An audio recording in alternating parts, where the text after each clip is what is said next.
yo soy de ese lugar. Sí. Y me idea todo.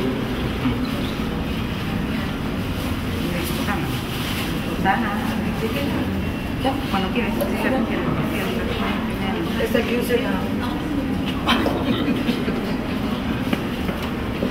Entonces, ¿qué así se me dio preámbulo? Entramos porque adentro va a ser... Entramos todo el medio. muy bien. Todo el medio, Gloria. Vamos a ver. Muy bien. Listo.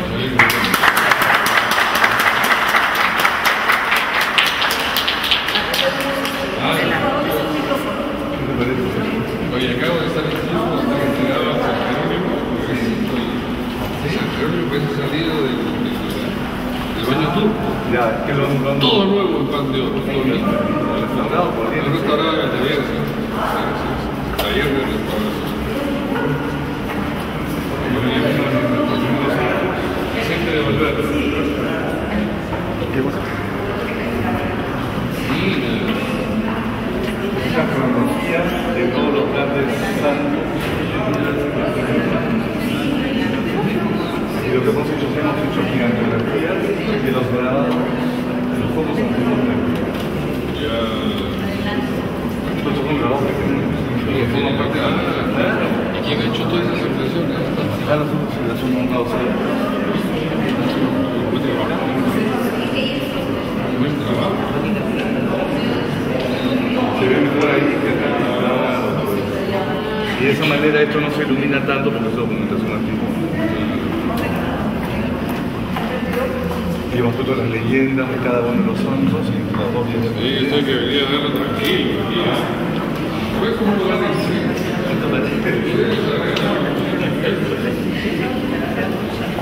Su presencia. Estamos inaugurando una sala que la biblioteca ha organizado con mucho cariño, que se llama La Santidad en la Lima Virreinal. La idea es mostrar no solo una cronología de todos los santos que vivieron en la ciudad de los Reyes y presentar el material bibliográfico que se conserva, sino además suscitar nuevas preguntas sobre la vida de los santos. Porque si bien las hagiografías o vida de los santos no son estrictamente hablando documentos históricos, los historiadores sí pueden aprender muchas cosas sobre estos documentos, como aprender sobre la mentalidad del momento, aprender sobre costumbres, formas de piedad, formas de conocimiento de la Iglesia Católica que hoy en día incluso han desaparecido. En todo caso, hemos puesto especial énfasis en el tema de la iconografía, porque la mayoría de las vidas de los santos vienen acompañados con extraordinarios grabados y algunos de ellos están basados en las descripciones físicas que hacen las personas que los conocieron. Entonces, en realidad, esta muestra es una invitación a la investigación histórica, al pensamiento religioso y sobre todo a comprender por qué fue que Lima, la capital del reinato más grande de América, también fue la que conglomeró el mayor número de santos de todo el Nuevo Mundo, ¿no? Eso que en una sola ciudad y casi en simultáneo viva la primera santa americana, Santa Rosa de Lima, que fue declarada, a pesar de lo que dicen los mexicanos, patrona principal no solo del Perú, sino de todo el Nuevo Mundo, incluyendo a Filipinas, cosa que no logró la Virgen de Guadalupe. Y por supuesto, ella vivió y conoció a Fray Martín de Porres, su contemporáneo. En el proceso de beatificación se menciona que Fray Martín tenía coloquios con ella.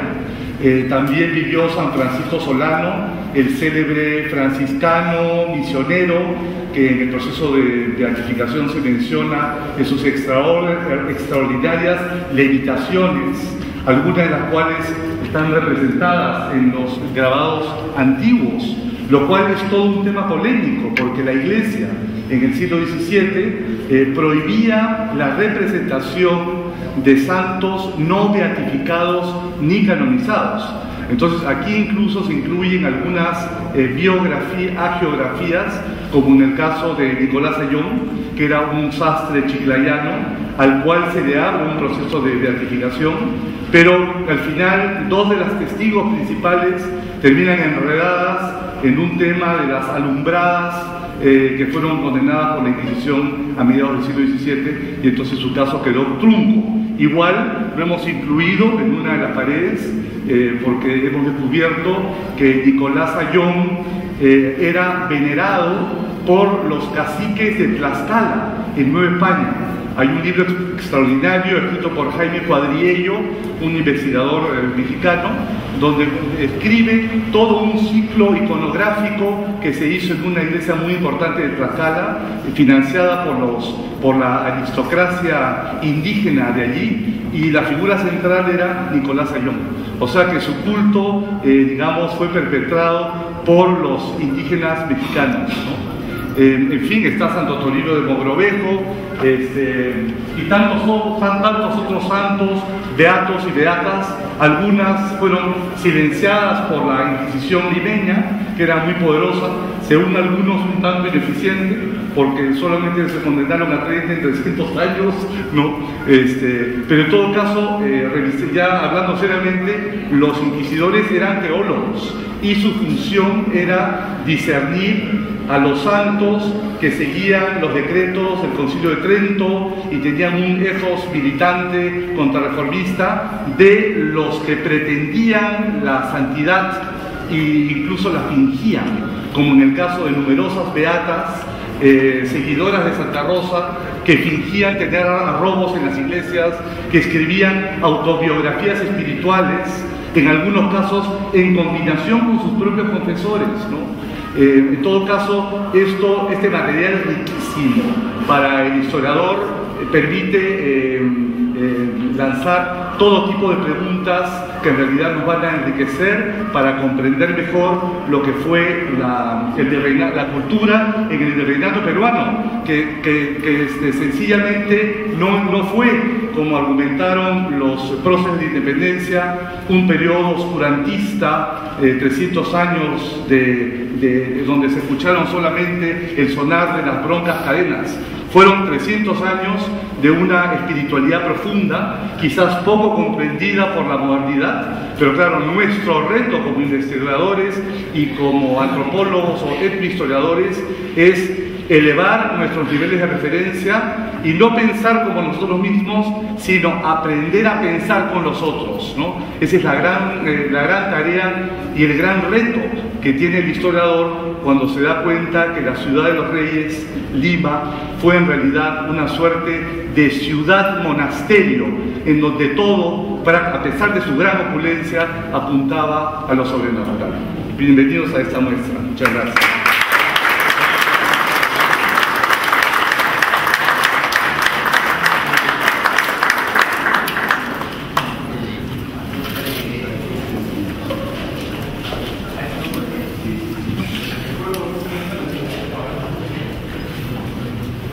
Sí, podemos pasar. Pase, por favor.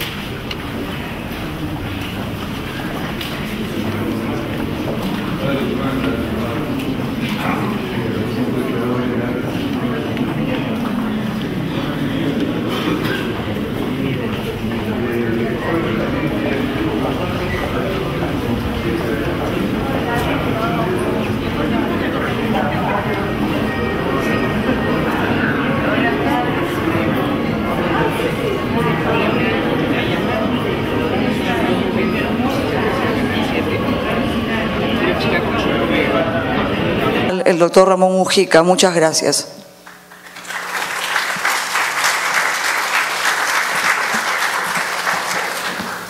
Muy buenas noches. Ante todo, quiero dar mis agradecimientos porque en realidad sin el apoyo de las instituciones que están detrás de esta muestra, ni la exhibición ni el certamen de 2 días hubiera sido posible.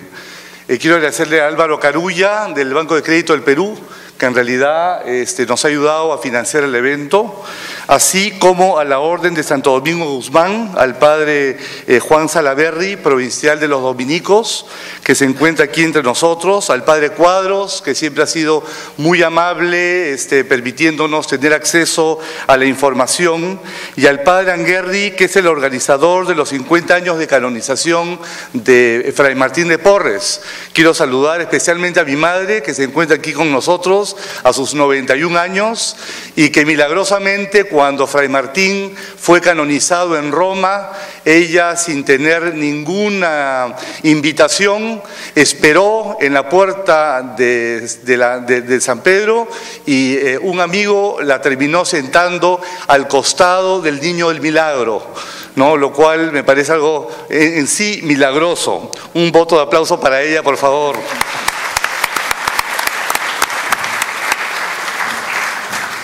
También a las hermanas de Santa Rosa, amigas entrañables, que las visito cuando puedo, a la Universidad de San Martín de Porres, en especial al padre Johan Leuridan, que siempre apoya a la Biblioteca Nacional en nuestras exhibiciones y actividades, y a la colección Barbosa Stern, que también nos han facilitado las imágenes de algunas de sus extraordinarias pinturas virreinales. En realidad son 2 días de conferencias, el día de hoy y de mañana. Estamos empezando con una conferencia de la doctora Celia Cusen, profesora del Departamento de Ciencias Históricas de la Universidad de Chile y especializada en la huella de África en América y sobre todo en la vida de San Martín de Porres, del cual está a punto de publicar un libro, tengo entendido. Un libro muy esperado porque ha trabajado mucho el tema de la iconografía e incluso de las fuentes primarias sobre este santo extraordinario.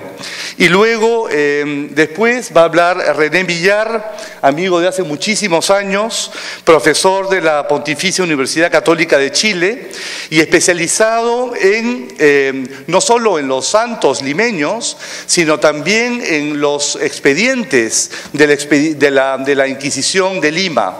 Ha trabajado mucho el tema de Santa Rosa, el fenómeno de los alumbrados, del tema de la falsa santidad, que tiene estudios muy importantes sobre eso, y hoy día nos va a hablar sobre Fray Pedro Urraca. Luego, bueno, el día de mañana también vamos a tener 2 ponentes brillantes, a Rafael Sánchez Concha, que es un historiador peruano, profesor de la Pontificia Universidad Católica del Perú, que ha escrito una vida sobre los santos peruanos, y luego un estudio erudito de Emilio Ricardo Báez Rivera, catedrático de la Universidad de Puerto Rico, que tengo entendido que acaba de doctorarse con todo tipo de honores, y además con un tema muy profundo que es sobre Santa Rosa de Lima, que tengo entendido que su tesis es que ella de alguna manera inauguró una tradición mística literaria. Bueno, los dejo con Celia Cusen para que nos hable sobre Fray Martín. Muchas gracias.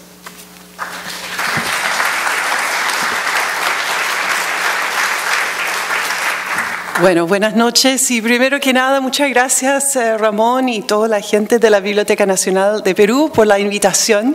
Para mí es siempre un placer estar en esta ciudad. Llevo 20 años viajando de Chile a Lima a estudiar, investigar y es siempre un placer.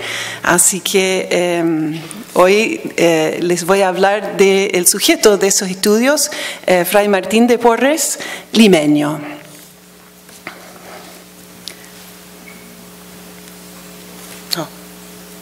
¿Así nomás?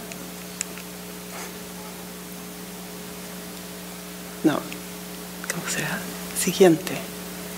Ay, me mostró, no sé qué hacer. ¿Qué? Eso es lo que hice. Me dijo la flecha. Esta flecha nomás, ¿no? Esta flecha. ¿Cuál? Eso. Ay, ¿qué te funciona a ti? No, ahí está, ya, muy bien, muchas gracias. En 1962, el Papa Juan XXIII canonizó a Fray Martín de Porres y lo elevó a los altares de la santidad y lo inscribió en el calendario de los santos católicos, fijando la fecha de su celebración para el 3 de noviembre de cada año. Fue el acto culmine del proceso por el cual se globalizó, se puede decir, el culto al humilde barbero mulato de la ciudad de los Reyes, cuyos restos se veneran hoy en día en el convento donde vivió más de 40 años. Desde hace 50 años es un santo de la Iglesia Universal, por lo tanto, y los creyentes de todas partes del mundo acuden a él para ser su intercesor, su abogado frente a Dios, su compañero y su amigo. Cuando uno viaja, llama la atención la presencia ubicua de este modesto santo en altares en la iglesia de San Esteban en Salamanca, por ejemplo, en la Catedral de Buenos Aires y en el comedor San Martín de Porres en la ciudad de San Francisco, California, de donde yo soy nativa, entre muchísimos otros lugares. De hecho, si uno se dedicara a hacer una suerte de turismo de Fray Martín de Porres, podría recorrer el mundo entero, pasando por los muchos lugares donde los frailes de su orden, los dominicos, han colocado su imagen y donde el santo limeño ha suscitado una devoción a su intercesión. Esta dualidad de Fray Martín, ahí está, como una figura universal hoy en día, pero también muy limeño, es detectable en la imaginaria tradicional. Hay dos tipos de imágenes, representaciones de Fray Martín. Una en la cual el santo está parado, como lo vemos aquí, sereno, a veces con un paisaje detrás que podría ser el convento de Lima. Es un señor maduro, competente, su escoba en mano, listo para servir, ayudar y sanar. Este es el Fray Martín limeño, un santo que nace, sirve, trabaja y muere en la ciudad virreinal, miembro de la primera orden religiosa en llegar a Perú con Pizarro. Es el barbero en el convento Santo Domingo, una verdadera microciudad ubicada a 2 cuadras de la plaza de armas de la capital del virreinato, en un terreno entregado a la orden por Francisco Pizarro en el mismo año de la fundación de esta ciudad. Es uno de los grandes santos limeños del siglo XVII que muchos historiadores han descrito como manifestaciones y impulsores de una conciencia criolla, hombres y mujeres que forjaron la identidad limeña en la época colonial. Pero hay otra representación muy conocida de Fray Martín, que es de un hombre muchas veces muy joven, de tez muy moreno, que está en movimiento, que se eleva por sobre las cabezas de sus hermanos dominicos y vuela por los aires. Es un místico que se comunica con Cristo y se entra en raptos frente al crucifijo en la sala capitular de Santo Domingo, a 2 o 3 varas de la tierra. Según sus contemporáneos, trasciende la ciudad también porque cuenta con el don de la bilocación, esa cualidad muy especial que le permitía estar en 2 lugares a la vez. Pero lo que yo les quiero plantear hoy es que esta dualidad de Fray Martín, de estar a la vez muy conectado a su ciudad, pero también circulando por el mundo, esta característica del santo es también una cualidad muy limeña, tanto en la época de su vida como hoy. Es un hombre con vínculos con muchos mundos, en una ciudad cosmopolita, conformada por gente de Europa, de España, Portugal, Italia, en el siglo XVII, y de África, de Senegambia, de Congo, de Guinea, de otros lugares de América que pasaban también por esta ciudad, y, por cierto, una población importante de personas que venían de la Sierra Andina. Por lo tanto, la bilocación, la capacidad de estar en 2 lugares a la vez y la consolidación del santo como universal, con devotos en los 5 continentes, no se contradice con la historia de la vida de Fray Martín el limeño, hijo de una ciudad cosmopolita. El 9 de diciembre de 1579, Ana Velázquez llevó su hijo recién nacido Martín a la iglesia de San Sebastián, en el sector poniente de la ciudad de Lima, donde, por medio del sacramento de bautizo, pasó a formar parte de la comunidad de creyentes de la Iglesia Católica. Ana era una horra, una negra liberta, nativa de Panamá, quien muy probablemente llegó a Lima con la familia de una autoridad real o un mercader. No sabemos cómo ella consiguió su libertad, pero tal vez fue el caso, como de otros esclavos afortunados, que su amo o ama la hubiera concedido su libertad en su testamento en reconocido de sus muchos años de buen servicio. O quizás Ana era entre aquellos esclavos que compraron su libertad, trabajando con su aguja en las altas horas de la noche para lentamente acumular el precio acordado con su amo. O persuadiendo a un amigo o a pariente, algo más próspero, a prestarle prestarle el monto considerable que costaba una esclava doméstica, joven y saludable. En el momento del bautizo de su hijo estaba esta panameña acompañada por los padrinos del niño, pero no por su padre.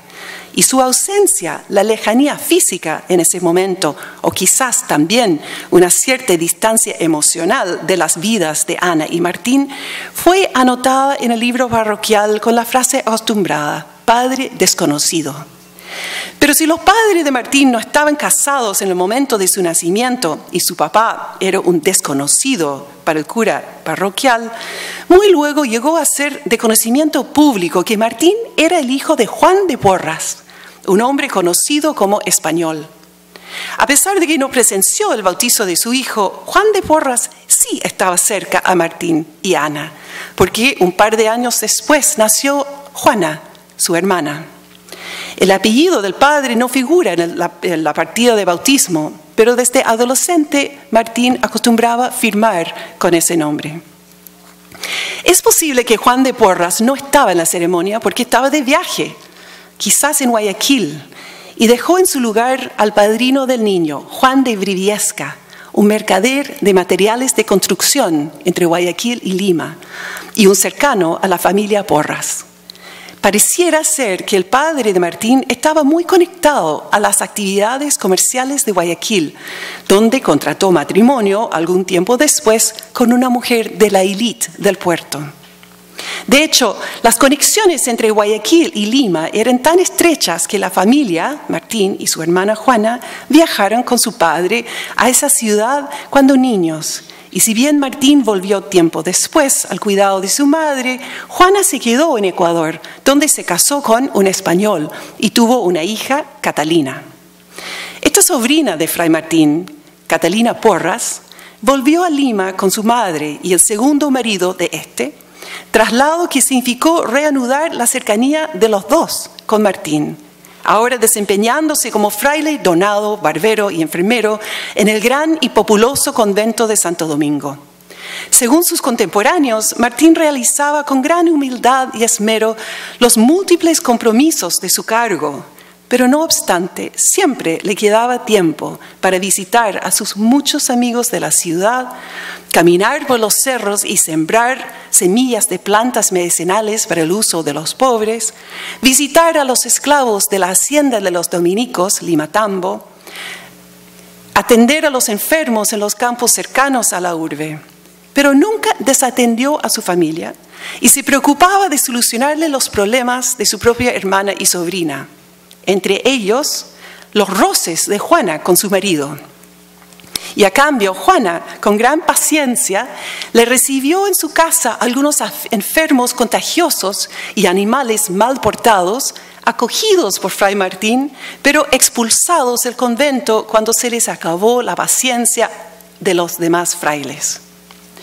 Martín llegó a la ayuda de Catalina también, cuando ella decidió casarse con otro afuerino, el próspero mercader español, Melchor González de Aguilar. Resulta que este español tenía un hermano que supuestamente no aprobaba la unión de su hermano con una mujer pobre y cuarentona, hija de una mulata, y presumiblemente venía en camino a prevenirlo. Los novios pidieron entonces una dispensa del arzobispo de los bandos de matrimonio acostumbrados. Y Fray Martín salió de su convento a juntar una dote para su sobrina, la dote de una española. Fue donde su amigo, el mercader y oidor Juan de Figueroa, y luego donde el mismo arzobispo, pidiendo a cada uno aportes para esta causa. Recibió del mercader 1.500 pesos y el arzobispo le dio otros 1.000. Sus colegas en las artes de sanación, cirujanos mulatos como él, otros mercaderes de la ciudad y hasta las negras que vendían pan y fruta en la plaza, hicieron aportes, hasta que juntó la enorme suma de 12.000 pesos, de los cuales Fray Martín entregó 5.000 para la dote de Catalina e invirtió lo restante en un esclavo que compró para la lavandería, sábanas para la enfermería y la construcción de un taller de carpintería para el convento Santo Domingo. Hay otro episodio que demuestra la conexión del santo limeño con sus familiares más allá de su ciudad natal. En 1633, un hombre que habrá sido su medio hermano, residente de Guayaquil, Juan de Porras, viajó a Lima encargado por su familia a ver algunos asuntos de negocios y cobrar deudas en Callao. Quizás en ese mismo viaje o quizás un par de años después, este Juan de Porras cedió a Fray Martín los derechos de cobrar una deuda de 200 pesos de un señor Francisco García Clavijo, monto que formaría un aporte a la enfermería del convento de Santo Domingo. Por razones que no conocemos, Fray Martín devolvió este derecho en una escritura de retrocesión firmada en 1636, un documento valiosísimo, uno de los pocos que llevan la firma de Fray Martín de Porres y un documento que es propiedad de esta biblioteca. Sí, como hemos visto, la biografía de Fray Martín, sus orígenes, su viaje a Guayaquil y sus redes familiares son aquellos de un limeño cosmopolita. Sus dones sobrenaturales también nos muestra un señor que entra y sale de su ciudad, conectándola con lugares significativos de su época. Como resultado de su excepcional humildad, caridad y penitencia, Fray Martín gozaba de una gran cercanía a Dios, quien le concedía distintas capacidades extraordinarias. Podía, por ejemplo, pasar por puertas cerradas a acudir a los enfermos. Tenía la capacidad de domar a los animales brutos, como un toro que amenazaba con herir a los coristas que lo habían introducido al convento un día. Y por supuesto, sanaba solo con sus manos. Pero también tenía el don de la bilocación, la capacidad de estar en dos lugares a la vez, en Lima y en otra parte a gran distancia. Por ejemplo, un amigo de Martín le comentó a su hagiógrafo que un día un señor le habló de los detalles de la vida y buenas obras de un dominico que estaba en Filipinas, donde este señor había logrado enseñar a 24 huérfanos a leer y escribir. Fray Martín estaba fascinado con el relato, tanto así que la próxima vez que su amigo se encontró con el donado, este ya hablaba chino, debido a un viaje espiritual a Manila y de ahí a la China. Otro fraile contó que el santo mulato visitaba con frecuencia las islas japonesas de Meako, Simo y Sisoko, donde predicaba la fe. Además, cuando se le preguntaron por una forma de sanación bien inédita, le aplicaba a una herida paños mojados en agua rosada y la sangre de una gallina negra, Martín contestó que era una técnica aprendida en un hospital en Bayona. El hagiógrafo de Fray Martín, Bernardo de Medina, habló de la costumbre de este santo de retirarse a estar a solas con Dios luego de comulgar. En esas ocasiones, los demás frailes no lo ubicaban en ninguna parte del convento. Y de ahí surgió la creencia de que en esas ocasiones Martín había partido a extender la fe a diversos lugares, como estas islas de Japón, Berberia y Algeria, Manila y la India, lugares donde consolaba a los niños cristianos cautivos en manos de infieles, regalaba pan de los hornos del convento, fundaba un hospital, un colegio, una casa de congregación o simplemente predicaba la fe cristiana. Esto no son lugares fantasiosos en esa época, como sería para nosotros Timbuktu, El Dorado, la ciudad de los Césares, sino eran espacios conocidos y conectados con Lima de varias formas. Manila era parte del Virreinato de Nueva España en ese momento, el rincón oriental del Imperio Español desde el cual se embarcaban algunos productos, como el ébano, a América. Los limeños habían conmemorado el martirio de un grupo de jesuitas en Japón a principios del siglo. Y tantos los cristianos criollos como los indios y negros del virreinato de rutina legaban pequeños montos, las mandas forzosas, para la redención de cautivos en manos de los musulmanes en el norte de África, Berberia y Algeria, o una obra de rescate realizada por la Orden Mercedaria. Bueno, luego de la larga vida de Fray Martín de Porres, murió en 1639 a los 60 años, una multitud de limeños asistieron a sus funerales y la gente se acercaba a tocar sus hábitos y su santo cuerpo y pedir su intercesión en el cielo donde sin duda residía con Dios. Pero desde el momento mismo de su muerte, la fama de Fray Martín empezó a circular por ese mundo muy conectado del siglo XVII, en circuitos que unían el mundo religioso y laico. En las actas del capítulo provincial de 1641 de los dominicos de Lima, se recordó la defunción de Fray Martín de Porres y se presentó un resumen de lo que había sido la vida del humilde enfermero de Santo Domingo.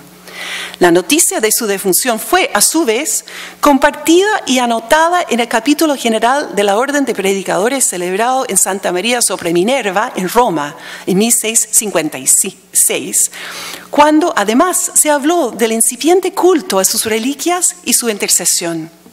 Los primeros testimonios limeños de la vida de humildad y los milagros llegaron a Roma en 1663, y luego de su publicación en español, su hagiografía estaría traducido al portugués, italiano y otros idiomas, como parte de la globalización de la fama de santo de este limeño.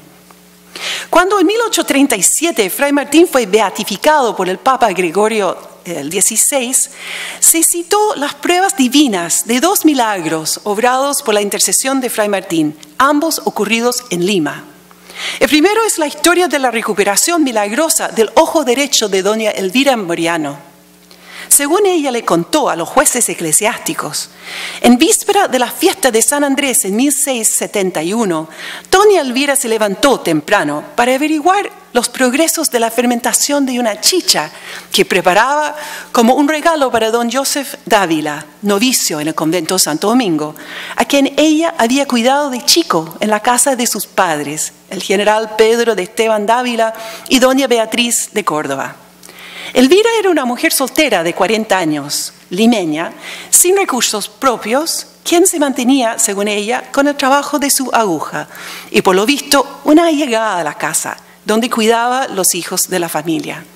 A pesar de que no se hablaba de un parentesco entre los dos, tan estrecha era la relación entre Elvira y Joseph Dávila que él acostumbraba llamarla mamá. Cuando solo en su pieza y temprano en la mañana Elvira fue a levantar el jarro de chicha, se le cayó de las manos al piso, donde rompió en 1000 pedazos, unos de los cuales le entró al ojo. Doña Elvira gritaba de dolor y pidió a un sirviente un paño, el cual colocó sobre el ojo dolido. Sintió que debajo de la tela ya no quedaba su ojo. Pidió un espejo donde pudo comprobar que solo quedaba el mismo hueso y cuenca de la calavera. Otra gente de la casa escuchó los gritos de doña Elvira y acudieron a su ayuda, donde todos pudieron constatar que había perdido su ojo. Llamaron al cirujano mulato muy distinguido, Pedro de Utrilla, quien examinó la herida y pronunció de que no había nada que hacer, por solo Dios podía reemplazar un ojo perdido. No obstante, él no le comentó esto a la paciente, prefiriendo ordenarle que tapara el ojo con paños con polvos de rosa y clara de huevo. Según doña Elvira, mucha gente le mandó reliquias, pero no se animaba a ocuparlas y las acumulaba debajo de su almohada. Creyéndose al borde de la muerte, confesó y se preparó para morir. Mientras tanto, la dueña de casa, doña Beatriz, fue a ver a su hijo, Joseph, en el noviciado de Santo Domingo. A pesar de que no le contó la mala noticia a su hijo, sí se lo comentó al portero del convento, quien consiguió de su superior un fragmento de hueso de San Martín. El maestro de los novicios le instruyó que ella y la enfermera tenían que pedir con todo corazón la intercesión del mulato. Doña Beatriz volvió a la cama de Elvira Moriano y le ofreció la reliquia, la cual se colocó sobre el ojo. Ellas y los demás presentes invocaron a Fray Martín muy de veras, y Elvira se comprometió a serle fiel y ofrecerle un Ave María diario. Las otras mujeres se retiraron de la pieza y doña Elvira se quedó dormida. Cuando despertó, encontró algo duro formándose en la zona de su ojo derecho. Cuando el cirujano volvió en la mañana, encontró que Elvira tenía un ojo nuevo.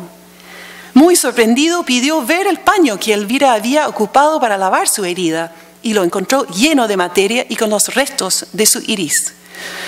Doña Elvira contó a los jueces eclesiásticos que su vista nunca había sido mejor y cosió el remanente del ojo en un papelito que ofreció a los jueces como prueba del milagro. El notario anotó que lo vio y que era muy parecido a la piel de una uva. El segundo milagro que sirvió y permitió la beatificación de Fray Martín en Roma fue un episodio que también sucedió en Lima, cuando un niño de 2 años, Melchor, el hijo de una esclava negra de doña Inés Vidal Manrique, se cayó del balcón del segundo piso al patio de su casa. A pesar de que se le salió la materia de sus sesos, según el cirujano, el niño se recuperó total y completamente. Si bien la beatificación del santo mulato fue producida gracias a 2 episodios de intercesión divina que tuvieron lugar en Lima, su culto creció tanto por el mundo que su canonización se debió a 2 milagros atribuidos a Fray Martín que sucedieron en sitios muy lejos de Perú. El primero aquí fue la recuperación milagrosa de una señora muy mayor en Asunción, Paraguay, en 1948. Ella sufrió un bloque intestinal y luego un ataque al corazón, pero sobrevivió gracias a los rezos de su hija a Fray Martín. En el segundo episodio, un niño de 5 años en Tenerife, Islas Canarias, Antonio Cabrera, se le cayó encima un bloque de concreto, aplastando su pie.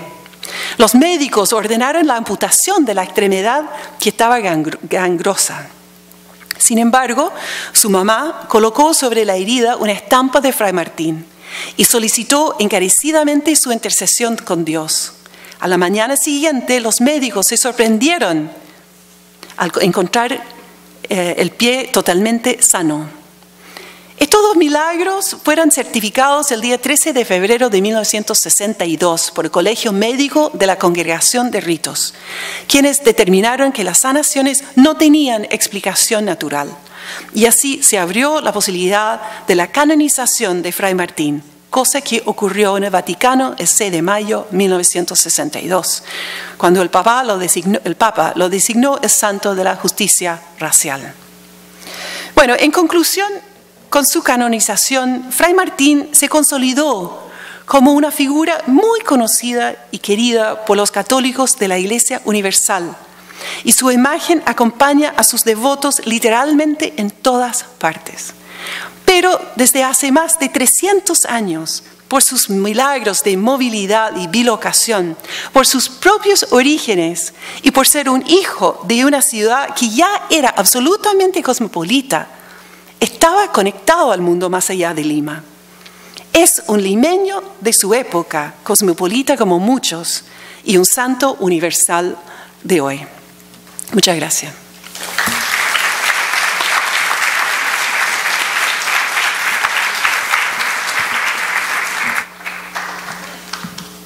Muchas gracias. Yo recomendaría que las preguntas las guardamos para el final, de modo que escuchamos primero las 2 conferencias y después vamos a tener un pequeño espacio para las preguntas. Muchas gracias.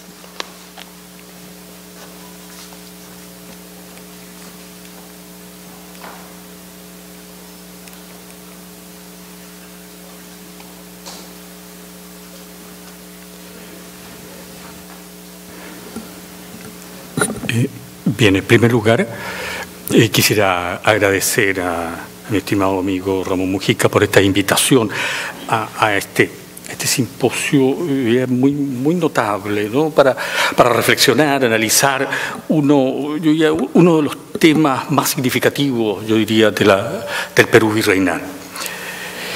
Bien, lo que yo voy a exponer en esta oportunidad, en parte tiene que ver con lo que Ramón Mujica dijo en la inauguración de la exposición, a propósito de las hagiografías. Un poco las hagiografías como fuente histórica, las peculiaridades que presentan y, claro, específicamente qué utilidad representan o pueden representar para un historiador. Yo voy a analizar un poco uno de los aspectos, de los tantos aspectos y posibilidades que ofrece esta fuente. Voy a tratar de mostrar de qué manera las hagiografías se vinculan con los procesos de beatificación, de qué manera influyen el proceso en las hagiografías y las hagiografías en los procesos. Y todo esto a partir del caso de Fray Pedro de Urraca. Fray Pedro de Urraca, personaje tan especial que nace en España, en Guadalajara, en Jadaraque, en 1583, por lo tanto a fines del siglo XVI, y muere a mediados del siglo XVII en Lima. Bien. Las hagiografías son una fuente histórica muy particular, pues si bien se refieren a un personaje real, no pretenden que todos los hechos expuestos sean ciertos desde una perspectiva empírica. En la hagiografía lo que importa, como señala Michel de Certeau, es aquello que es ejemplar o edificante, según la expresión de Hipólito de la Haye. Además, tienen un objeto directamente apologético de la figura del protagonista y de manera indirecta de la orden o congregación religiosa, sobre todo si aquel llega a ser canonizado, a lo que se supone que también deben contribuir tales escritos. No obstante todo lo anterior, las hagiografías constituyen una fuente muy valiosa para incursionar en la mentalidad religiosa y cultural de una época. En ellas encontramos información sobre valores y creencias imperantes, modelos, sentimientos y aspectos varios de la vida cotidiana.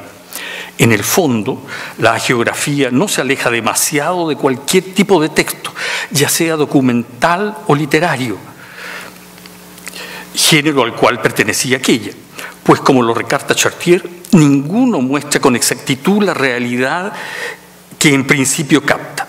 Comillas, la relación del texto con la realidad se construye según modelos discursivos y divisiones intelectuales propias de cada situación de escritura. Cierre de comillas. Considerando los principios y formalidades que enmarcan el género hagiográfico y las motivaciones y conceptos de los autores, la lectura que hagamos de estas obras nos ayudará a ver una, comillas, realidad que no se encuentra habitualmente en otro tipo de documentación. Sin embargo, en esta exposición nos limitaremos fundamentalmente a analizar la relación entre hagiografía y santidad a través de un caso concreto. Trataremos de precisar las imbricaciones que se dan entre ambos fenómenos. Las fuentes que utilizaremos son 4 hagiografías que se escribieron sobre el mercedario que murió en Lima, como ya decíamos, en agosto de 1657 en olor de santidad.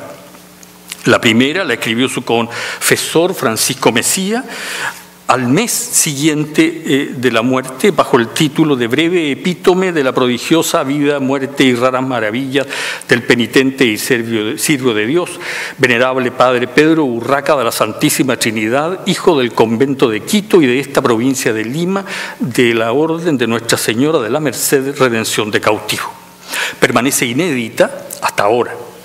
La segunda, escrita por Fray Felipe Colombo, cronista oficial de la Orden, y la tituló El Job de la Ley de Gracia, retratado en la admirable vida del siervo de Dios, venerable Padre Fray Pedro de Urraca. Fue publicada en Madrid en 1674 y reeditada en 1790. La tercera, de autor anónimo, cuyo título está en italiano, la obra en sí misma está en italiano.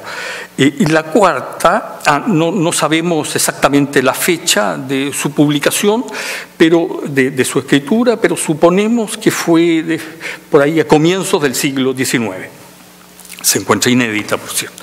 La cuarta la escribió el mercedario Luigi de Aguatías con el título Vida del venerable siervo de Dios, Fray Pedro de Urraca. Se publicó en Roma en 1976.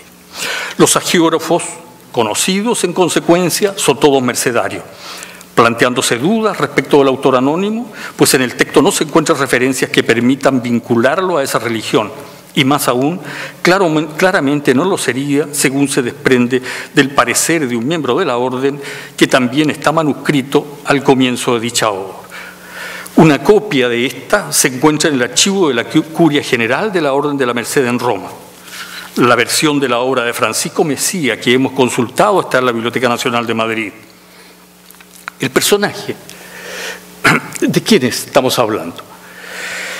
El personaje nació en 1583, como ya he dicho, en Guadalajara, Castilla la Vieja. Sus padres, cristianos viejos e hidalgos de solar conocido, disponían de un mediano caudal, como lo evidencia las varias casas, viña y hacienda que poseían. Tuvieron 4 hijos, siendo Fray Pedro el menor.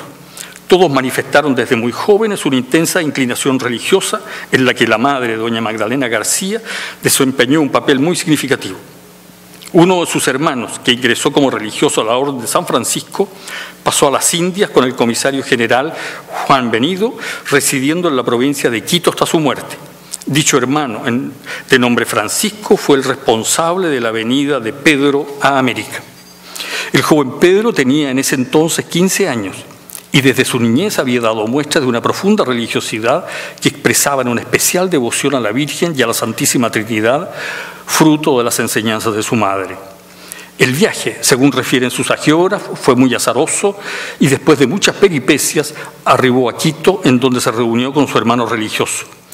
Este lo inscribió en el Colegio de los Jesuitas, en el que estuvo 2 años prosiguiendo sus estudios. En ese período mantuvo prácticas piadosas que lo llevaron a solicitar su ingreso a la Orden de la Merced después de haber tenido una visión de la Virgen. Aceptada su solicitud, tomó el hábito y durante 1 año estuvo en el noviciado, tiempo en el que se comportó de manera ejemplar. El 2 de febrero de 1605, con el nombre de Fray Pedro de Santísima Trinidad, hizo la profesión. En el convento realizará las humildes labores de portero y sacristán, amén de limonero, en el ejercicio de cuya labor debió efectuar un viaje muy agitado por los pueblos de la comarca. Al ordenarse de epístola, el visitador circunstancial del convento de Quito dispuso su traslado a Lima, a la Recoleta de Belén, recién fundada por la orden para acoger a los religiosos que buscaban una observancia más rígida de la regla.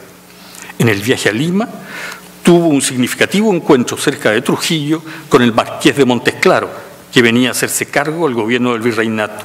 Fue el propio virrey, al saber su presencia en las cercanías, quien lo mandó buscar, posiblemente a instancias de una camarera que lo acompañaba, quien en España había conocido a los padres de Fray Pedro.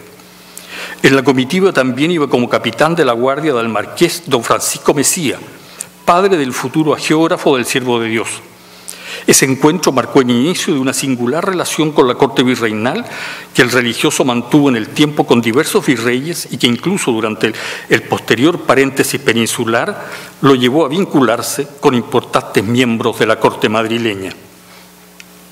Una vez en el convento de Recoletos Mercedarios de Belén, se destacó por la obediencia a los prelados y el rigor de las mortificaciones. A pesar de sus reticencias por sentirse indigno, se ordenó de evangelio y de sacerdote en obediencia a lo mandado por los superiores. Estando en Trujillo, convaleciente de una delicada enfermedad, tuvo un insólito encuentro con el virrey príncipe de Esquilache,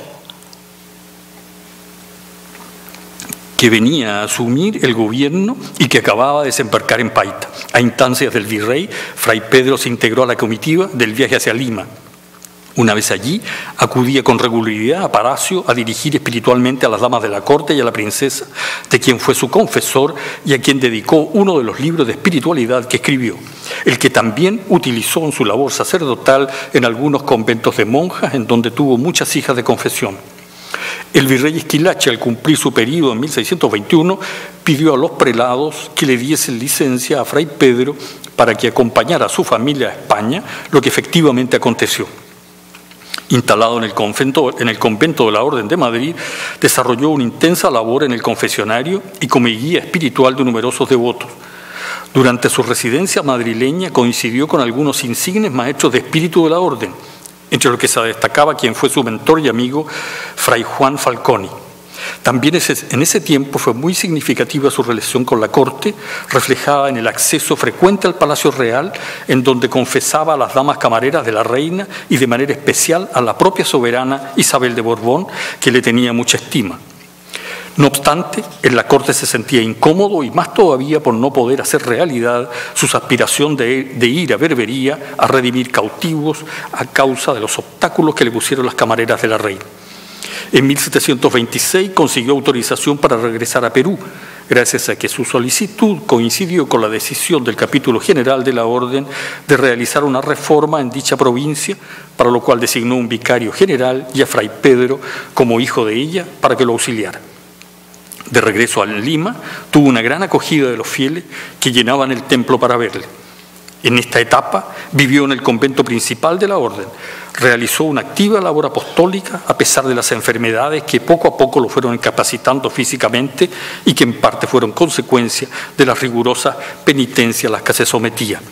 En la etapa final de su vida la pasó en la enfermería y su incapacidad física por artritis, gota y otros males llegó a tal extremo que le impedía incluso comer por sí mismo, aunque llevado en andas al altar era capaz de decir misa. Predijo su muerte y se preparó para recibirla. Finalmente falleció el 7 de agosto de 1657, rodeado de los miembros de la comunidad y en medio de la congoja de sus numerosos devotos. Sus exequias generaron una grandiosa manifestación de fervor, asistiendo a ella no solo las máximas autoridades civiles y religiosas, sino también cientos de fieles que se disputaban por hacerse con alguna reliquia del siervo de Dios, al que aclamaban como santo. El autor y sus motivaciones. Francisco Mesía fue religioso mercedario, fue confesor de Fray Pedro de Urraca, hijo del capitán español de la Guardia del Virrey, como ya hemos señalado. Tenía un hermano nacido en el Reino de Quito, también llamado Francisco, militar y luego corregidor. Fray Francisco fue maestro de su religión, calificador del Santo Oficio, definidor de la orden y provincial en 2 oportunidades. Como confesor y admirador de Fray Pedro, consideró que era un hombre excepcional que debía ser reconocido oficialmente como santo. Pero además le interesaba mostrar la vida excepcional y, comillas, maravillosa de este venerable para que se conociera en todo el mundo, se transformara en lectura edificante, motivara a la piedad y contribuyera a la mayor honra de Dios. Estructura y contenido de la obra.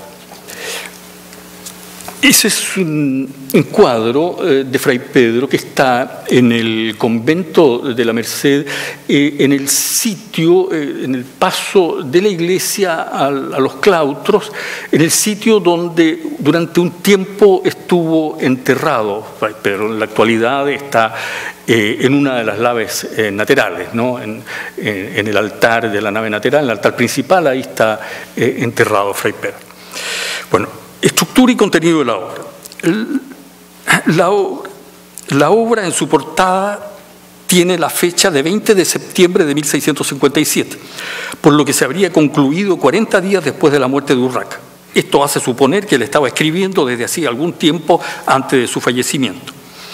La copia que tenemos es de época y la versión está preparada para su publicación. En los primeros 62 folios, es decir, 120 páginas, se recogen los informes y opiniones de diversas personalidades sobre la obra. Algunas corresponden a las censuras solicitadas por el arzobispo Villagómez para aprobar su impresión.